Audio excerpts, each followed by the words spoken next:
NCP में शरद पवार को एक ऐसा पुरोधा माना जाता है जिसका मुकाबला महाराष्ट्र की राजनीति में आज तक कोई नहीं कर पाया।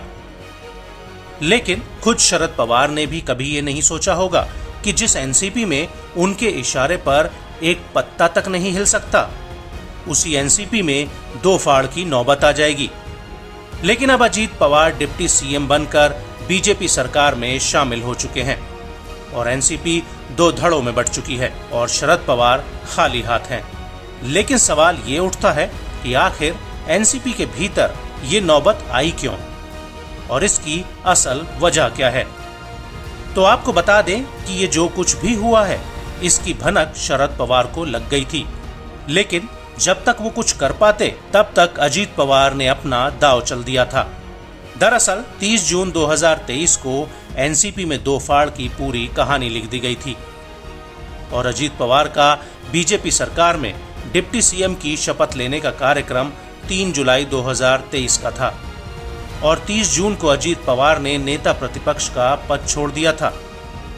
उन्होंने स्पीकर को विधायकों का एक पत्र सौंपा था जिसमें विधायक दल के नेता जयंत पाटिल को हटाकर खुद विधायक दल का नेता नियुक्त होने की बात का जिक्र था और इस पत्र में अधिकतर एनसीपी विधायकों के हस्ताक्षर थे।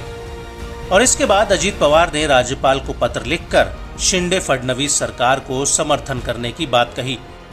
इसके बाद जो शपथ ग्रहण समारोह 3 जुलाई को होना था वो 2 जुलाई यानी रविवार को ही हो गया और ऐसा इसलिए हुआ क्योंकि शरद पवार को इस बातचीत की भनक लग गई थी, इसलिए शपथ ग्रहण कार्यक्रम एक दिन पहले ही करा दिया गया। और बड़ी बात यह है कि एनसीपी के भीतर इस फूट के पीछे एक अलग ही स्टोरी है। वो ये है कि पिछले कई दिनों से अजीत पवार खुद को पार्टी में हाशिए पर महसूस कर रहे थे। उन्हें लग रहा था कि शरद पवार उन्हें अपना सियासी वारिस चुनेंगे और पार्टी की कमान उन्हें सौंपेंगे, लेकिन ऐसा हुआ नहीं। आपको याद होगा कि जब शरद पवार ने पार्टी के राष्ट्रीय अध्यक्ष पद से इस्तीफा दे दिया था और उस वक्त ऐसा माना जा रहा था कि अजीत पवार अगले अध्यक्ष होंगे, लेकिन तब ऐसा नहीं हुआ, बल्कि कार्यकर्ताओं और एनसीपी के नेताओं के दबाव में शरद पवार ने अपना फैसला वापस ले लिया था।